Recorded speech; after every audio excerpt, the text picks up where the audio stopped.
the In Conversation podcast series, with author Nigel Beckles. Welcome to the podcast. Please like the podcast and subscribe to this channel. Thank you. Have you experienced several failed relationships or been through a divorce? How can you avoid making the same mistakes again? How to avoid making the big relationship mistakes is out now. Hi, my name is Nigel Beckles. My new book is packed with practical and common sense strategies that you can use to make better relationship choices. Now you can discover the dangerous myths about love. If your relationship expectations are realistic, why you could be falling in love for all the wrong reasons. How to avoid making the big relationship mistakes. It's a book that could change your life. Available from Amazon.co.uk. Kindle version also available. When the Mood is Right, A Poetry Journey and Mood Swings by Queen P. Available on Amazon and all good bookstores. The Royal Affair by Queen P. Dim the lights, sit back, relax, and breathe. You have entered into the Royal Affair. Queen P. Poetry podcasts available now. The Royal Affair. Get ready for takeoff. My guest for this episode is the Executive Director of the award-winning organisation, the Black Child Agenda, Cheryl Phoenix. You began an organisation called the Black Child Agenda. Who or what inspired you to begin your organisation? Well, it was inspired by what I faced as a parent myself and what I saw happening to my sons within the UK education system and their peer groups, all black boys, being locked in isolation, excluded, fixed term excluded for minor infractions that white and Asian children were just told to get a detention for, permanent exclusions of particularly black boys, isolation of black children within the school structure, i.e. an isolation for those parents that don't know is what they call in some schools the reflection room, where children can be in those rooms for days on end with no access to real education, sometimes no food, which is what happened to my son, and I just literally left there as a way of what they call some sort of discipline. So with that, my sons were never actually permanently, well, one of my sons wasn't permanently excluded. But what I did find around and locally and nationally, that there's a lot of young black males between the ages of, say, year 7, which is 11, up to 15, who should have been at that time before the education system extended the age of education, who were not in school but were not excluded.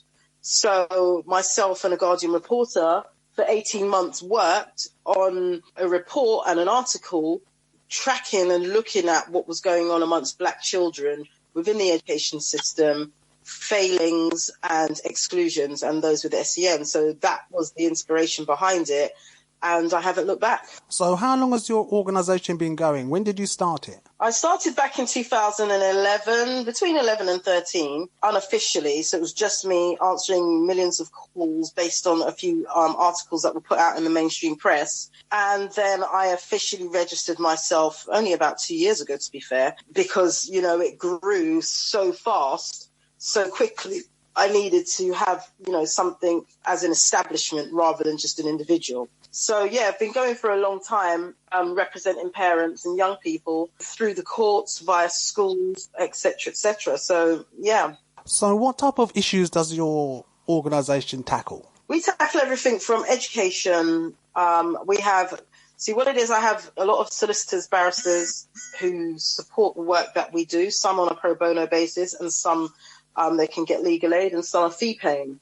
So we're able to cover the areas of children and families, crime, education, immigration, housing, and employment law. And we also deal with mental health and well-being.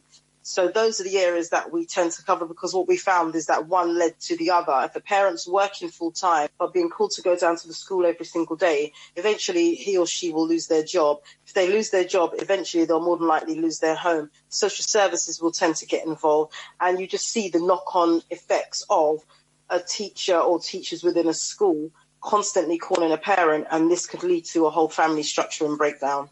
I understand your organisation has won awards. What have they been for? Well, it's been a variety of things. We're actually up for the National Diversity Awards this year. We were finalists last year. We've run the National Association of Black Supplementary School Awards.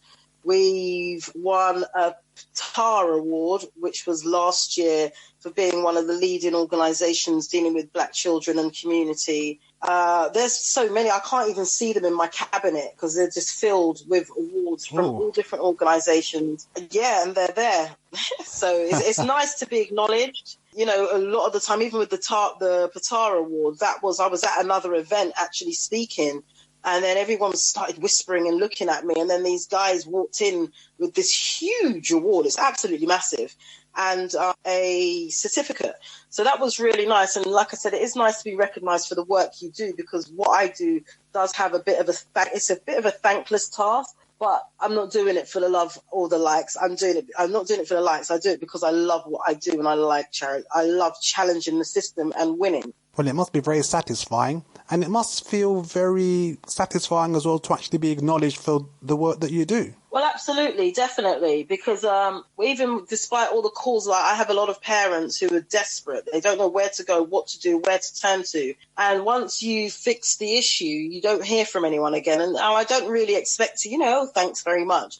But sometimes it makes you question yourself. Are you doing okay? Are you doing the right thing? So on and such like. So then to actually be awarded and acknowledged, and people have phoned me and said, oh, do you know what? I've seen your organisation. I've heard about what you do. And this is just to say thanks and continue the work.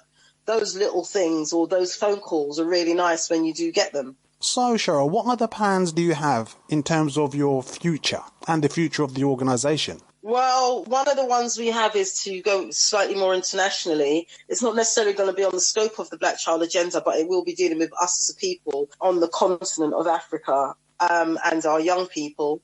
As well as that, in the UK, we're going to be expanding across the UK, because even though I cover the UK from London to Leeds, Manchester, Birmingham, Bristol, Coventry, you name it, representing parents can get tiring when you're based in London and you've got to go to Birmingham for a hearing. So one of the key things that we're going to be doing is actually training up people in those areas and franchising out the Black Child Agenda so that people can use the model, use the brands and the name that's already established and recognised, and able to go into schools to support parents and young people and making sure that schools are following the laws that have been set out by central government. Because the reason why I do what I do is because that a lot of the laws that have been set out by central government are not being followed. And that's anywhere from disability discrimination to racial discrimination to unlawful exclusions, SEMH and all of these things. They're not being followed by schools, particularly where the black student is concerned. And I don't just say this because of what I do. This is statistical and factual data and evidence that anyone can go and look up, and you'll find that information out there. So we're going to be expanding even more. So once a school does hear that someone, a representative from the Black Child Agenda, unapologetically, is coming, then we should not have to return to the same school twice to actually have to tell you what laws and rules you're supposed to be following, and stop picking on black children, particularly our boys. Well, your work sounds very commendable. So, Cheryl, how can people contact you? All the socials, just type in Google the Black Child Agenda. We're on YouTube, Instagram, LinkedIn, Facebook, when I'm not banned. Instagram, Facebook, Twitter. Yeah, they always ban me. I think I've been banned for most of this year on Facebook, but luckily I have a backup account. They can just Google Cheryl Phoenix, or they can just Google the Black Child Agenda, and they'll find us on all the socials that are out there. Twitter, Instagram, Facebook, you name it, we're on there. So yeah, we're not hard to find, which is interesting because parents tend to find us very easily. Or actually, most of our work is done via referrals. In fact, 99% of our work is via referrals from other people that have used our organisation, and they refer other parents onto us. Okay, well, as I said, your work sounds very interesting and very worthwhile. So, Cheryl Phoenix, thank you very much for your time. No probs, thanks. Please join me. Interesting conversations with interesting people, featuring interviews with award-winning authors, relationship and life coaches, therapists, and a wide variety of people with intriguing stories to share. Interesting conversations with interesting people. The podcast series hosted by author Nigel Beckles, available on all major podcast platforms now.